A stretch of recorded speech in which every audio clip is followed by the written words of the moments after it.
Good afternoon. My name's Claire Yu. I'm from the Department of Physics and Astronomy, and on behalf of the organizing committee, it's my pleasure to welcome you to another What Matters to Me and Why talk here at UCI. This is the last talk of the academic year, but we're very excited to have saved the best for last. So let me start with some basic housekeeping announcements. This talk is being filmed. It's also on Zoom, so by entering the room, you have tacitly consented to being filmed. And if you don't want to appear on the video, you should move to the back of the room where many of you are now sitting. So also during the question and answer session at the end, please wait for the microphone to come to you so that those on Zoom and viewing the recording can hear your questions. And lastly, I think after the talk, we will have lunches, and someone can correct me if I'm wrong, but you are welcome to take a lunch with you afterwards. Now on to the talk and to the series. Let me just tell you a little bit about the series in case you haven't come to these before. So as faculty, staff, and students, we spend a lot of our time dealing with exams, homework, lectures, budget, personnel, and other topics that are involved in just keeping the university running and our careers going. What Matters to Me and Why is a chance to take a few minutes each month to stop and take a bit of a break from our usual frenetic activities. Each month we have the opportunity to hear from someone who shapes UCI through his or her daily activities, and this person gives a short informal talk followed by hopefully ample time for questions and discussion. There's no prescribed topic. The speakers are simply asked to speak frankly and authentically in answering the question, what matters to me and why? The series provides a forum for speakers to talk about the values, beliefs, and motivations and share perhaps how their personal experiences through both highs and lows encountered along the way have shaped and made them who they are today. The hope is to strengthen bonds between the faculty, staff, and students who teach, work, and learn here, and to celebrate both the diversity of this community and the commonalities that bind us together. So what we usually do is take a minute or two for you to just greet your neighbor who's sitting on either side of you, find out where they're from, and on Zoom we will have people go into breakout rooms, and then I will call you back to introduce Jane Page, who will introduce the speaker. So you can take a minute or two to just say hi. All right, so let's get back to the talk. This is, as I said, the last talk of the academic year, but we certainly have more talks to look forward to in the fall. Now it's my great pleasure to introduce Professor Jane Page of the Department of Drama. Jane is a professor of directing and a member of the What Matters to Me and Why organizing committee, and she will introduce today's speaker.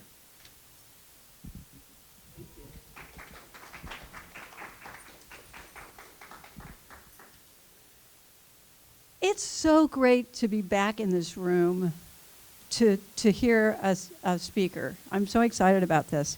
And to be more in person, sort of as we are changing our reality. We have a wonderful treat today to hear from one of the most remarkable people on the campus. It's truly my honor and pleasure to introduce Dr. Susan Huang, a doctor who has been front and center on the national stage during COVID. She's contributed information and expertise on managing our lives during these most challenging times. Dr. Huang's YouTube series, Mythbusters, about COVID is a terrific way to get thoughtful and sensible information about the pandemic. Her style is clear and relaxed and a welcome change from the flurry of hysteria and misinformation we've all experienced. She's reassuring and understandable. She joined the UCI School of Medicine in 2007. She's the medical director of Epidemiology and Infection Prevention. And as you can imagine, she's been very, very busy. She's also a national voice with the New York Times. Her education began at Brown University with a BS in neuroscience and her MD at Johns Hopkins University in 1997. And her MPH, that's Master of Public Health, for those of you like me that don't quite know all of the acronyms, was in 2000. And she was at Harvard School of Public Health in quantitative methods. Is that right? Thank you. In preparing for this event, Professor Claire Yu and I met with her, and we had a lively, spirited, and joyful conversation. Dr. Huang is upbeat, encouraging, and has an easy sense of humor and very quick to laugh. Naturally, we first spoke about COVID and our current situation, along with the precaution and almost instinctive taste that we have, masking, distance, washing our hands incessantly. Susan has a fantastic positive perspective. She has a bright insight and share that the COVID crisis has taught her and us about humanity, and what a crisis often brings is insights from people. These intense circumstances sometimes give us time to question our values and our vulnerabilities.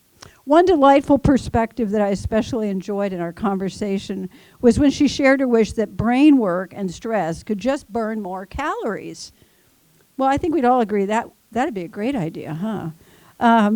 We discussed her family, her upbringing, her passions, her journey, and her life and career, and I came away from the conversation inspired and delighted by this remarkable woman. Not just inspired by her passion and purpose, but moved by her warmth and her openness. She carries herself with optimism and joy, qualities that inspire me. And I know she will inspire you too.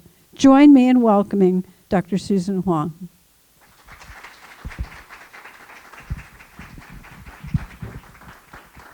So I asked for a chair, so I didn't want to sit behind a big lectern, not for a talk like this. So I want to say when Jonathan asked me to give this talk, I had two immediate reactions. My first one was delay as long as possible, because maybe there'll be some magical inspiration that makes it worthwhile for you to listen to. And the second thought was to refuse, but then it would suggest that I had nothing that mattered to me, so that wouldn't go over very well.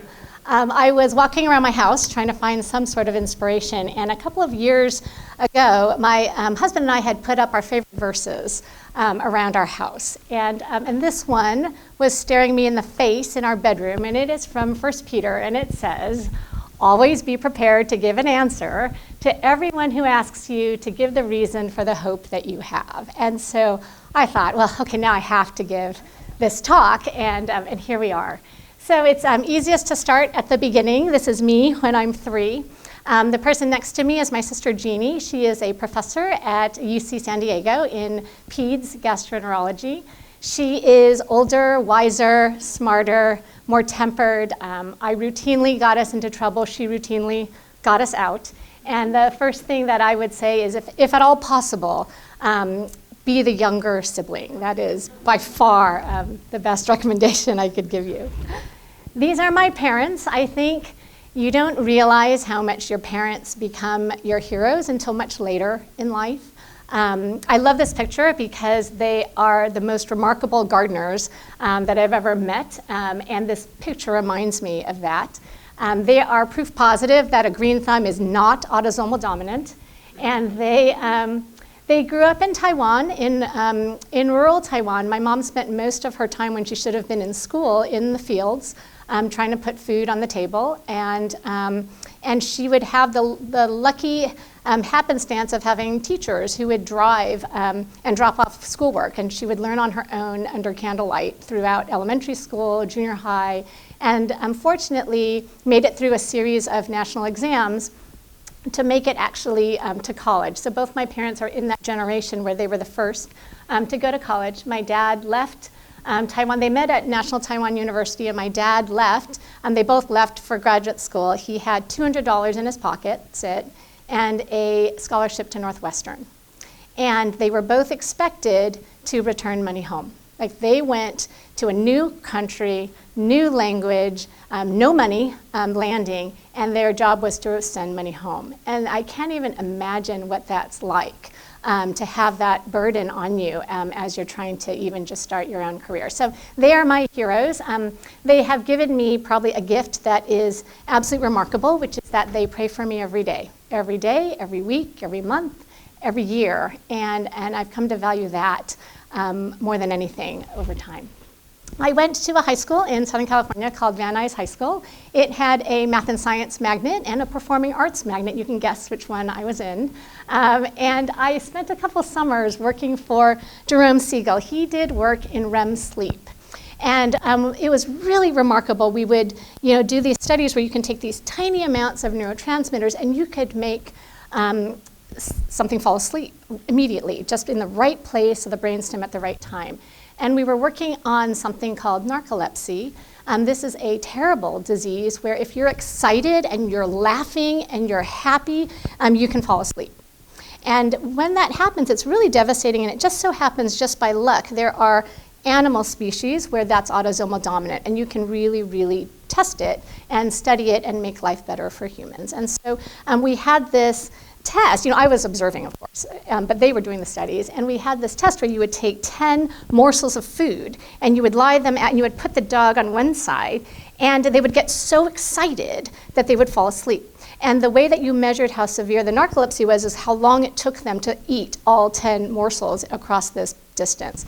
And I was smitten. I was smitten by this idea that your body is so curated, that something as normal as sleeping could be so magical in the way that it was controlled. And if you think about REM sleep, it's a dream state, and you think about, well, how is it that I dream that I'm running and I'm dancing and I'm doing all these things, but your body doesn't act it out? And it's because you have this inhibition center in your brainstem that refuses to let those signals go through to your arms and your legs.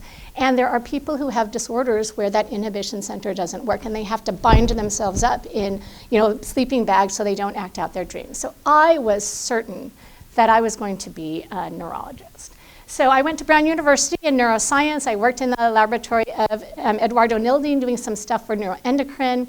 And Brown was the place for me that taught me how to be comfortable in my own skin. Everybody there was deeply independent. They were just comfortable. And I learned to care about what it was that I wanted to do and how to make things that were meaningful to me. I left there and went to Hopkins for medical school, and we were in this dorm. This dorm is about maybe 100 yards away from the old hospital. And if you've ever been to Hopkins, there's this old hospital, and you have to walk through it if you're in the dorms to go through to the new hospital where all the patients are. So you go through it every day. You go through it during your good days, during your bad days, during your super bad days. And this is the atrium that you walk through, and there is this statue, this 11-foot statue of Christ the Comforter. And what was remarkable about it, it's big, is not just what it meant to me because of my faith, but you would go by every day and there would be new flowers at his feet every single day. And sometimes there would be someone praying, a lot of times, and sometimes there would be people sobbing. And you just knew that someone wasn't doing well in the hospital. And so this place that I have so many memories about reminds me about our calling as physicians to be healers and comforters, because of how you don't know what to do. You stand there and you see someone just sobbing and sobbing, and it's just a really, really, really impressionable moment. The other reason I love this picture is if you look up, there is a rotunda. And that is where Sir William Osler saw his patients, and that's where the term rounds comes from when you go on medical rounds. So I was sure I was going to be a neurologist, and I remember I went to a neurology clinic, and there was someone who had really bad peripheral neuropathy, and the attending came out and said, "I wish there was more we could do." And that was a really defining moment for me, because for me now as a researcher, I love the frontier. I love the fact that, I love that you can find something about the unknown and answer it and make medicine better and make patient care safer.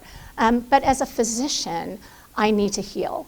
And at that moment, for me, neurology was still God's country, and I couldn't do that field anymore. I had already agreed to work with Justin MacArthur. He's now the chair of neurology at Hopkins, and he was working on a disease called PML, progressive multifocal leukoencephalopathy. It is a devastating disease in AIDS patients. And as a physician, you never see someone every month. If we're seeing you every month, that's not a good thing. And we would see these patients every 2 to 4 weeks, because within that period of time, there would be such an enormous decline. They would go from walking to unable to walk, unable to swallow, unable to talk, unable to balance. It was such an absolutely devastating disease. And it was at the same time that the protease inhibitors were coming up for AIDS, and they were starting to do the trials. And those drugs could stop this disease, and in some of them really reverse its effects. And I was smitten with a new field, and I was all over this idea about infectious diseases. There's so many bugs, there's so many drugs, there's so many bug-drug interactions, and you have to know when to give what, at what dose, and then there's resistance. And so for me, this whole specter of antibiotic resistance and how you as a detective and a physician intuit what you're going to see really drove me into this field. And I remember thinking at the time that the field you go into should be completely overwhelming to you, so that in 10 years, 20 years, 30 years, there's still this wealth of information to learn, and that you still strive and love that field. And for me, that field was and is infectious diseases. So I'm going to tell you a bit about the middle. I came across this is what I wrote in my yearbook coming out of medical school. It was rather much of a rabbit hole, dark going in, full of surprises, a place where one grows tall and small, and in the end, coming out feels quite enlightened. And for me, it depicts every stage of my life. I think there have been times where you grow tall and you feel like you've accomplished something that you often didn't expect to accomplish. And more importantly, there are times when I've been humbled and feel very small. And those are the moments that you grow the very most. So this has come back and back and back again for my life. Another verse in our home, Ephesians, God is able to do immeasurably more than all we ask or imagine. And I think this encapsulates this part of my life. I knew I wanted to do research in antibiotic resistance, and for that reason, I felt compelled to understand a field that I wasn't going to go into. I felt like I needed to know AIDS and HIV, and I wanted to go to San Francisco to experience that as a clinician, even though that wasn't where my research wanted to be. And I'll tell you this one story.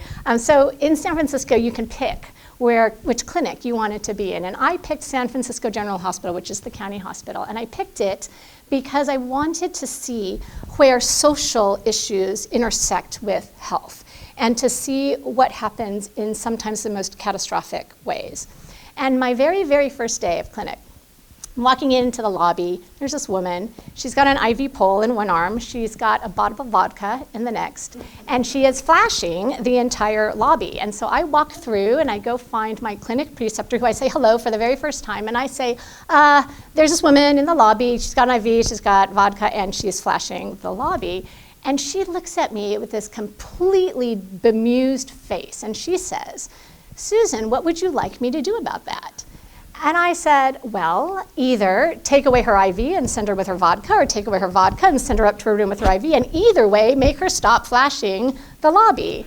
And she says, just for you. She picks up the phone and calls security.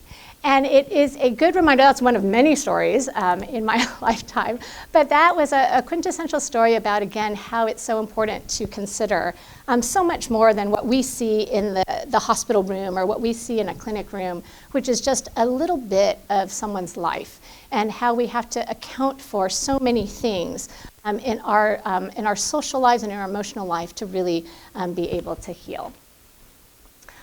This person, this is Priscilla Sue. She is now chair of cardiology at UCSF. I am certain she does not remember at all who I am. When you're an intern, you get assigned like a big SIB. And that person, kind of checks in with you, who's a resident, and makes sure you're okay. And she was mine.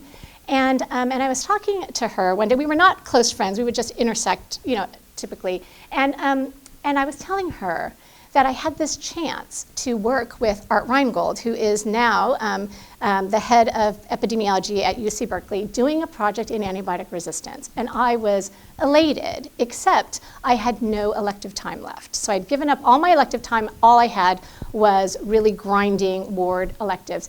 And she traded her elective month for my ward month. And no one does that. No one does that. And I will forever remember her for that. And she probably doesn't even remember it. Not because the ward month wasn't hard, but because she gave that to me because of who she was, not because of who I was. And she is a reminder to me of how some people can give more than I can give. I don't think I could do that. And she's a reminder of the people in life who challenge you to be better than you are and to give more than you can, and who make the world a better place. So the last picture is Julie Gerberding, and this is before she became the head of the CDC. She was a professor at UCSF, and she was well known for supporting women in science. And so I went and I talked to her and I introduced who I was, and I said, I want to do antibiotic resistance and I want to work in clinical medicine. I want to do clinical research. And she said, you're not trained. You need to go get a master's in public health.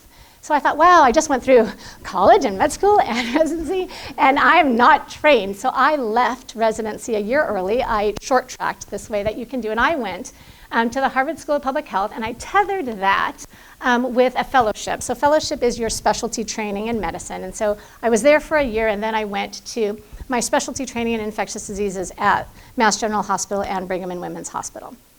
And the year that I spent at the School of Public Health taught me two really, really important things that have come around again and again to my career. First, it gave me the foundations of being an epidemiologist. The first thing I realized is I had to reread every medical paper that I had ever read and thought I understood, because it taught me methods. It taught me what it means to do a study right, what the limitations are, and most importantly, the gray space of what you can do to make things a better study. As an epidemiologist, you study what is happening now or what has already happened. So that's what we do. We cannot see the future. I met Mark Lipsitch. You might recognize the name because he's been tapped to be this little group of think tank individuals who are taking all of the CDC COVID data and providing prognostication through mathematical modeling to be able to guide the country. So he was a huge part of my time, mentored me through a class and then through a project, and he really taught me a lot about how we can marry the epidemiology collection of data with the intent to do prognostication in a mathematical model. And to this day, that's a lot of what I do. I work on antibiotic resistance. I do a lot of studies in hospitals and nursing homes and post-discharge and how antibiotic-resistant organisms move. And we collect data, and I partner with mathematical modelers who can then look at what would happen if different interventions were done, and then it comes back to me, and we do the most high-yield interventions. So he was a big part of that of mine. Debbie Yokoa is now hospital epidemiologist at UCSF. That's the role that I have here at UCI. And she taught me the absolute foundations of infection prevention. So she was a hospital epidemiologist at Brigham and Women's. What is that? It's an operational role. So, there's my clinical hat. This is purely operation. Every hospital needs to have a group of people who protect the patients and the workers, so that if you go for surgery, you don't end up with a surgical site infection. If you have chemotherapy or you get a device, you don't end up with a device-associated infection. If you come in with measles, you don't give it to everybody else around you, or TB or COVID. So we make the policies, the protocols, all the things that we need to do to keep the patients and the staff safe. And so this was increasingly becoming the way that my life was going to be divided. Rich Platt is and has been my mentor all these many, many decades. He is an infectious diseases physician and epidemiologist, and I'll tell you a little bit more about him, but he has been such a remarkable mentor to me in my lifetime. This is me. I am an infectious diseases physician for a couple of weeks out of the year. I am a hospital epidemiologist. I protect the hospital along with a large group of people, not just me, a whole group of people who work together. And I am a researcher, and I am an infectious diseases epidemiologist. You can go on ClipArt and you can find a doctor who's even Asian. You can find a hospital. What do you think comes up when I type in epidemiologist? I get this. Like, what is that? So it's pretty horrible. We need to do better in our field to figure out what really encapsulates what we do. I added this. That's also not great. So anyways, that was an aha moment in making this slide. But this, Rich Platt, he's been such an amazing mentor, and I thought, how can I describe it to you? He is the chair of the Department of Population Medicine at Harvard Medical School and Harvard Pilgrim Healthcare. He is incredibly humble and incredibly understated. And one of the wisest advice that I got is I picked up the phone, I called up a fellow who was before me, right? You talked to prior trainees, and I said, give me advice. I'm going to work for Dr. Platt, and tell me something. And she said, he says things very, very softly and in an unassuming way. And you will blow by it, and you will go and make your own mistakes, and you'll come back and realize that he was right. And so when she told me that, I promised myself that I would listen. I would listen harder, because I'm an impatient person, and I tend to shoot from the hip.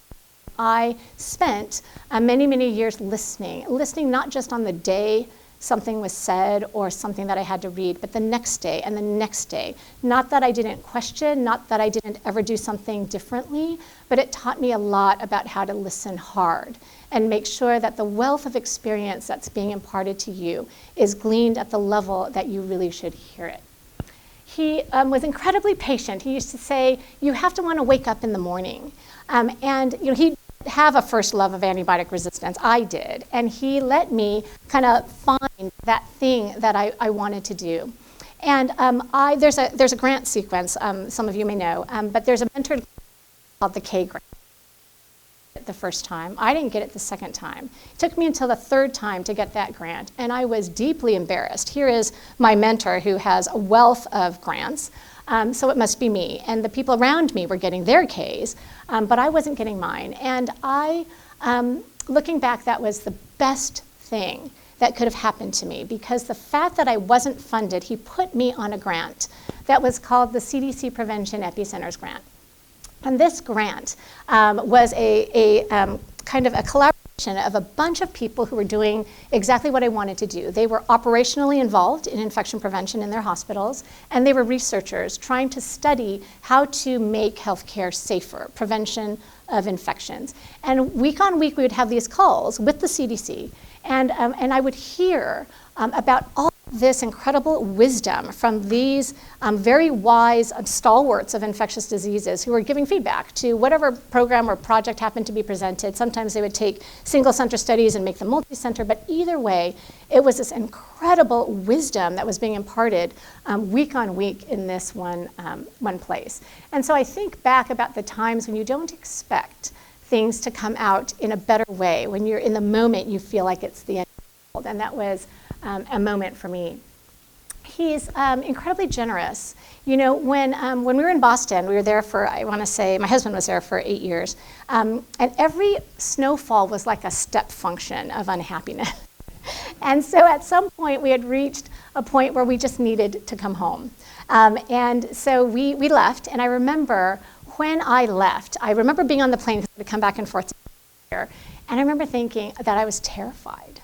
Absolutely terrified. I was terrified that I was leaving this mentor, who was the greatest mentor of all time, and flying out to a place with a K. At the time I had my K, and I didn't know if I was going to make it.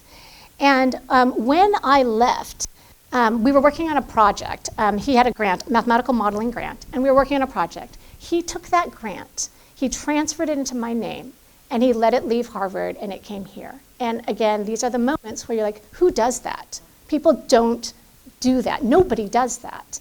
And I wasn't the first, and I wasn't the last. And so he's an amazing mentor. And the second thing that I'll say is that CDC prevention grant comes up every 5 years for renewal. And when it came up for renewal, he called me up and he said, let's go in together.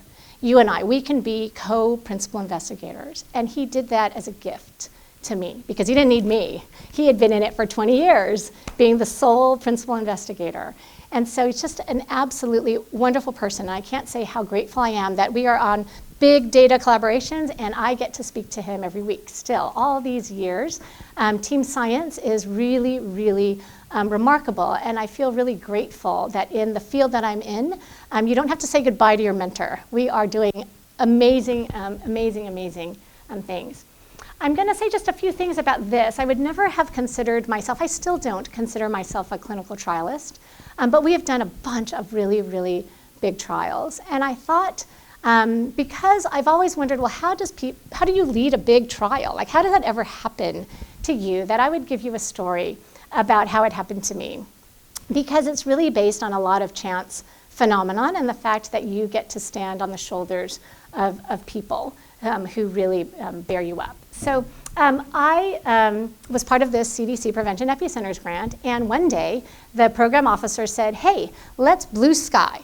Come up with your dream trial, the trial that you want to write and do. And by the way, don't worry about the fact that we have no money and no health system to do it in. So we were a bunch of academic centers, a lot of us. But when you do prevention in healthcare, you need big numbers, big numbers to prevent. So we knew we needed a big healthcare system. And so we were doing this, and we threw our ideas into the ring. And at the time, I was doing antibiotic resistance. And antibiotic resistance, when I started my infectious diseases training, was the lesser pathway. Everybody wanted to do global health. They wanted to go work with Paul Farmer, doing multi-drug resistant TB, HIV, malaria, anything but anything here at home.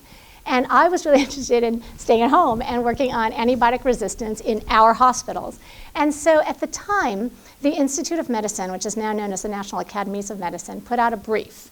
And it was called To Err is Human. And it came out around 2002. And it was this complete description of how unsafe US healthcare was. And it said, the errors that are happening in healthcare every day are like a 747 jetliner crashing every other day with no survivors. And a big part of that was preventable infections. And so because of all this stuff that was swirling, the decision was made that we were going to be able to do this idea that I had to work on MRSA, methicillin-resistant Staph aureus, or MRSA, in the hospitals and try to prevent its sequelae in the most vulnerable, in the intensive care units. And we were going to do this based on other pioneering work in this consortium that others had done to take a soap, swap out regular soap, and use chlorhexidine antiseptic soap, which had been in healthcare at the time for 50, 60 years, and swap it out and put some ointment in the nose, and we were going to see if we could reduce infections in the ICU. So basically swapping out bathing soap. And so this was what we were going to do. So week in and week out, I got to lead this thing about creating this great trial. And at the beginning, it was a lot of fun because they were so smart to be able to guide me. And by month 3, I was feeling really embarrassed because we had no money, we had no health system, and I was wasting their time week on week, these really brilliant people creating this trial. And one day, Rich Platt was sitting next to John Perlin at a National Academies of Medicine meeting. And John Perlin at the time had left the VA hospital where he had done an amazing national job at reducing MRSA and was sitting next to Rich Platt and had just taken over as the Chief Medical Officer for Healthcare Hospital Corporation of America, now known as HCA Healthcare. They are the largest private hospital system in the country. They have over 200 hospitals today, and they hit it off. And it was born. This trial was born. CDC partnered with another federal agency known as AHRQ, the Agency for Healthcare Research and Quality, and they funded this trial. And to this day, if you go into any ICU in the United States, you will be bathed with chlorhexidine because we showed that we could markedly reduce not only drug-resistant bacteria, but we could drop bloodstream infections by 44%. So this was an incredible time. It launched us onto a series of trials. We're on our 8th major clinical trial, and we've done a couple of others on the side, but it's a reminder to me, these people, about how amazing team science is, how you have to rely so much on the people who have such expertise in either operations, in leadership, in information technology, in epidemiology, in rapport. There's just so much that has to work together to orchestrate a trial. And one of the things I value so much about my time in trials is actually the rapport. The rapport, I always say the rapport above all single projects. It's the rapport that gets you to do what you want to do. I'm going to end up with talking about healthcare epidemiology because it's impossible not to do that given where we are.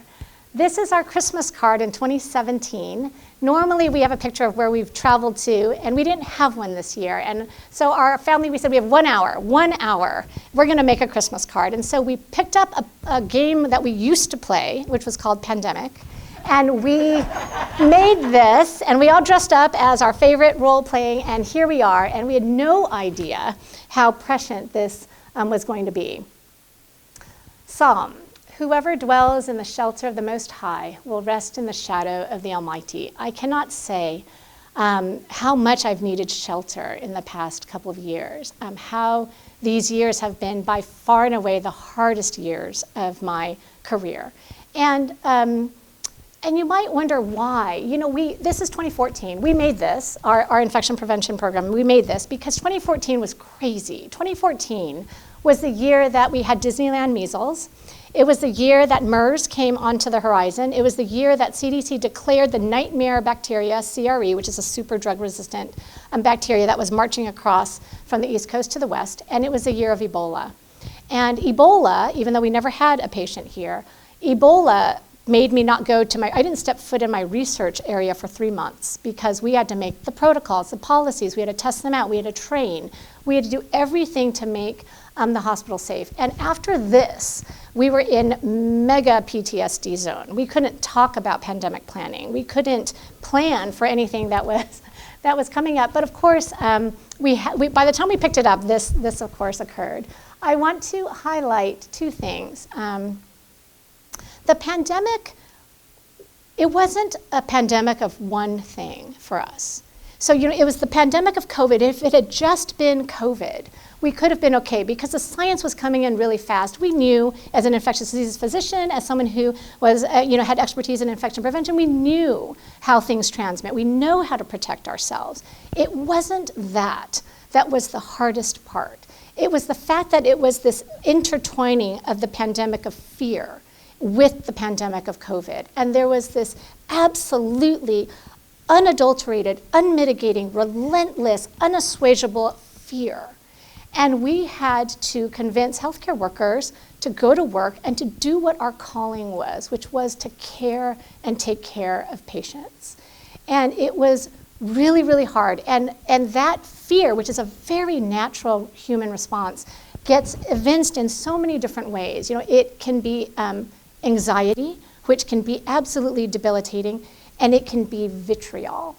And it was so hard. I remember there was probably about 100 days that I couldn't move. Like I would be walking across my house and my kids would say, what's wrong with you? Because I would have walked and just stopped because the texts and the phone calls and the emails that were urgent were coming in so fast and furious that I just couldn't move. And that happened for about 100 days. All hours of the day and night, someone was in crisis because they were afraid. And so I want to highlight a couple of things. On the left-hand side for you, that is our infection prevention program. They are amazing. They are absolutely amazing. And I want to highlight the one in the middle with the sash because that is Linda Dickey. She is our director of infection prevention, the administrative director, and she was set to retire. And again, you think about these crossroads, and she could have turned away. She could have turned away and not had to deal with any of this.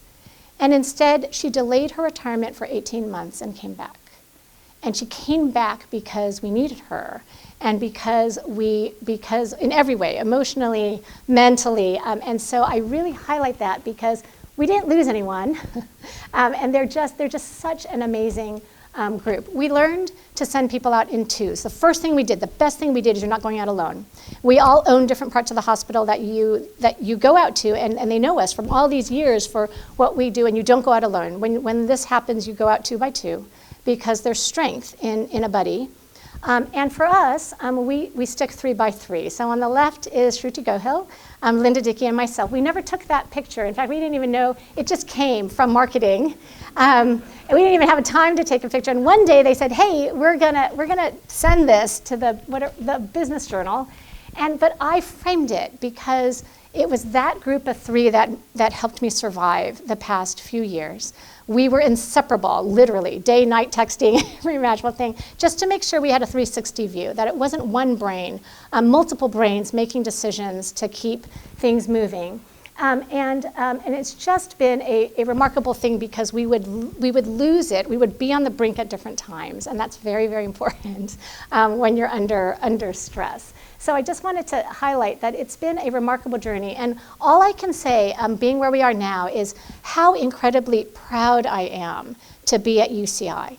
I cannot tell you how many times it was midnight on a Saturday or a Sunday, and I was on a call with leadership, with a whole bunch of people trying to move the deployment of vaccine faster, trying to get certain things faster, better, to make sure that it was more functional, always going the extra mile, or in these cases, the extra 40 miles. On the bottom left is our field hospital. That hospital went up in a day because of 100 volunteers who came on Christmas to set up that field hospital so that we could care for the enormous amount of people that were spilling over from our emergency department and everything else. So all I can say is be proud. I've been incredibly, incredibly proud to be at UCI. You have an enormous, wonderful, wonderful group of people at every level at UCI Health and on campus. When we had, as you know, the Brennan Center was where we did a lot of those vaccines, and just an amazing amount of people who would step up when we really, really needed it. Philippians, whatever is true, whatever is noble, whatever is right, whatever is pure, whatever is lovely, whatever is admirable. If anything is excellent or praiseworthy, think about such things. I'm going to end with this picture. This is my family. I will say that pandemic gave me one of the greatest gifts, which was the ability to be home. I traveled normally twice a month. My husband travels twice a month. We would laugh that we hadn't seen each other as much as we had seen each other in our lifetime during the pandemic when we both were not allowed to travel. My son and my daughter, they were teenagers, and for all the world, for those of you who have teenagers, you know that the vast majority of stuff is nonverbal. And so being home was incredibly helpful for me to be able to really understand what I could about their teenage years. My husband and I love escape rooms, and you would think, how could that be? You're in a pandemic, you go into a room, it has no doors, it has no windows, and you have to escape, but we do. We love them, and we have done that, and when we get to travel together, we'll do them in different cities, different counties, different states, different countries. We've done a bunch of them, and our children have acquiesced. On the bottom left is a reminder to me that we love Disneyland, Disney, period. For those of you who don't recognize that, that is our favorite park. That is Disney Sea, which is in Tokyo. And I put it there to remind me about the things that get me through. So in the pandemic, we learned that you can't be operating at 100%. You can't be operating at 200%, 300%, because you can't wonder. You can't wonder about the things you need to do research on. You can't want to do the improvement, the quality improvement that you need. You need a little bit of give, a little bit of space to be able to branch out to do the extra in life. And so with my husband, Alfred, we know when we've reached our limit. It's when we're talking to one another, and one person asks a question and the other person says, check your email. And for me, that's the limit. That's the low of the low of marital communication. And so what we have started to do for the past many years is, we took a year off during COVID, a little bit more, but we would take a day in the middle of the week, not with the kids. And we would go to Disneyland because you can't take your laptop to Disneyland. And we would have the day. The day was ours, and we knew it, so we had to put work down. We had our phones. We could do urgent things. And in the morning, we would talk about the kids. And by the time the morning was over, we could get through the remains of the day, the remains of the week, the stuff we hadn't talked about. And by the afternoon, we were really able to talk about our hopes, our dreams, our fears, the things that we hadn't been able to catch up on. And it has been a really healthy thing to do, to preserve the marriage. And I would encourage any of you who have that ability to take off a random day, whether it's Disney for you or camping or whatever, to do that, because it's been a real lifesaver. So I hope this has resonated with some of you in some way, and it's been a real privilege to be here. So thank you very much.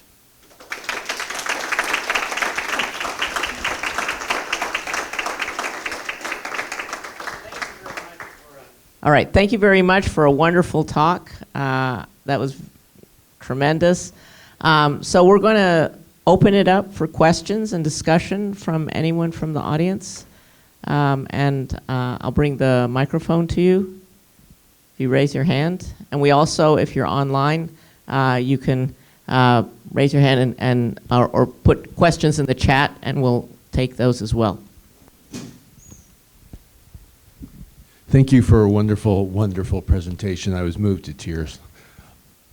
When you describe the making round, I love when the expressions that I don't know where they come from. And did you say that that's where that expression came? Could you just repeat that little part again? So if you remember, it's a rotunda, and there's 3 floors, and there were rooms that were hospital rooms. And so what they would do is they'd go floor by floor, stop in front of every hospital room, and because it was round, they would call it rounds in the hospital. And to this day, we use that term. When we go see our patients, we round on them. So was that like the first hospital in the United States? That was the first time that term was used. So Sir William Osler, long time ago, is the one who would do that, and that's where the term There you go. Thank came you. from. Thank you. Yes, you're welcome.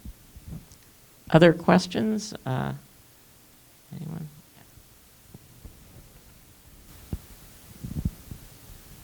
Hello. What would you say public health is to you? Public health. To me, public health is intertwined in so many different ways with infectious diseases.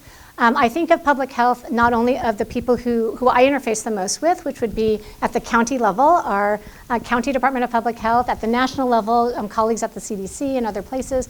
To me, it's an integral part of the work that I need to do. If you really want to be able to do a study in infectious diseases and to contain contagiousness and to think about those things, you have to have people who understand the operations for public health, how things work, how decisions are made, and also how to then study them in whatever venue you want to do it in. So if it's in my ICU, then I don't think about public health. But when I want to look at this population laboratory of hospitals and nursing homes in Orange County, then public health becomes an incredibly valuable partner, a critical partner in the work that we do. And that's why Dr. Matt Zahn at the county has been an invaluable ally and collaborator and co-author on a ton of our work because of that very, very important need. See. First off, I want to say thank you very much for your presentation, Dr. Huang. It's been very, very inspirational for me. I wanted to ask, do you have any advice for an undergrad applying to med school?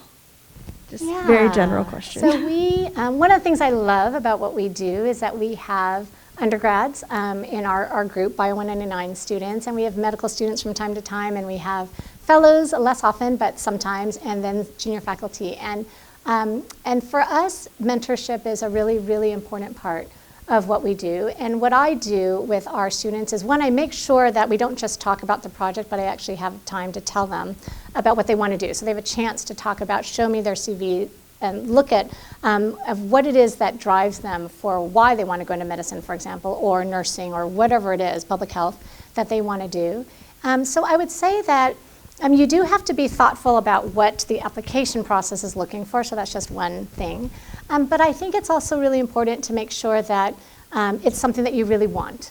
I think this whole pandemic has brought a lot of us to a time of being quite introspective. There have been a lot of folks that I talked to, and I knew that's what they were going to do. That was the right thing for them. And there have been a number of folks where that wasn't the right thing, and they just needed the courage to admit it. And so I think that the first thing is to make sure you know what it is, and if you know that's what you want. And then the second thing is to get you there. And if that's what you want to do, then we will do everything we can to get you to that next step.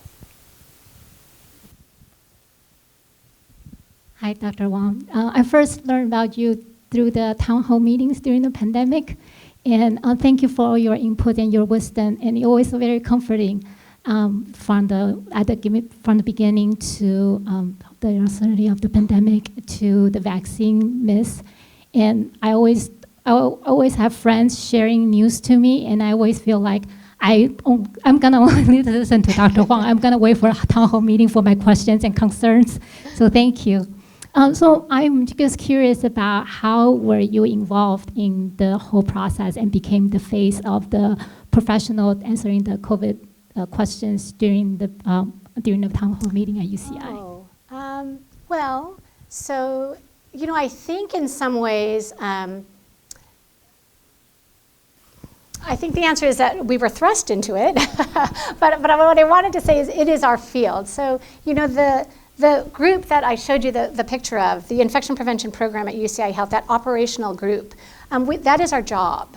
I remember actually sitting in this meeting that we were having before we weren't allowed to have meetings and saying, this is our job.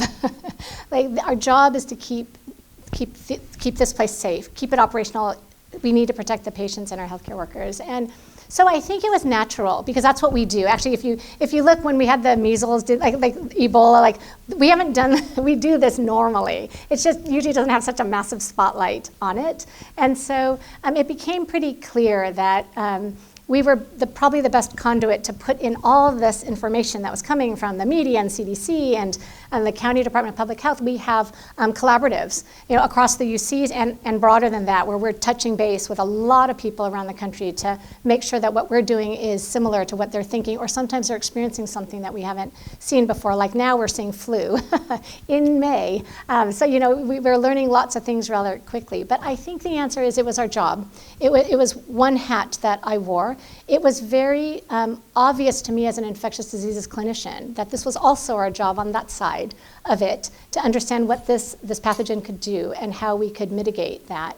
And it was our job to deal. It's always our job to deal when your colleagues are having questions that really affect them as people, affect their job in what we need to do, and affect our patient care. And that was really apparent very, very quickly in the pandemic. So I don't know, that's a pretty broad response, but ultimately it's because we were in the position to be able to help.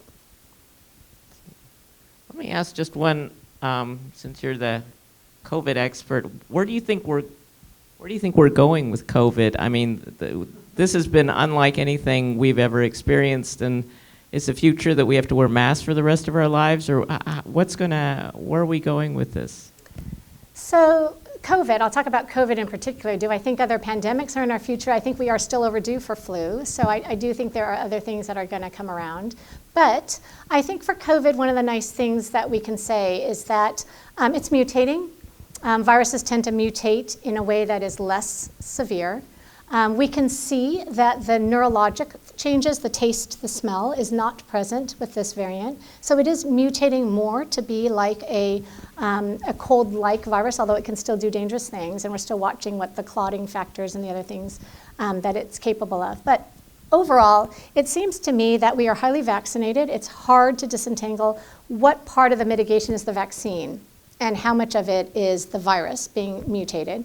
But either way, I think the answer is that we're going to be into a place where we can't stop, we can't call it. We can't call the pandemic until we're one more wave through. I think the CDC won't call it till the winter wave is through. We have a lot of freedom.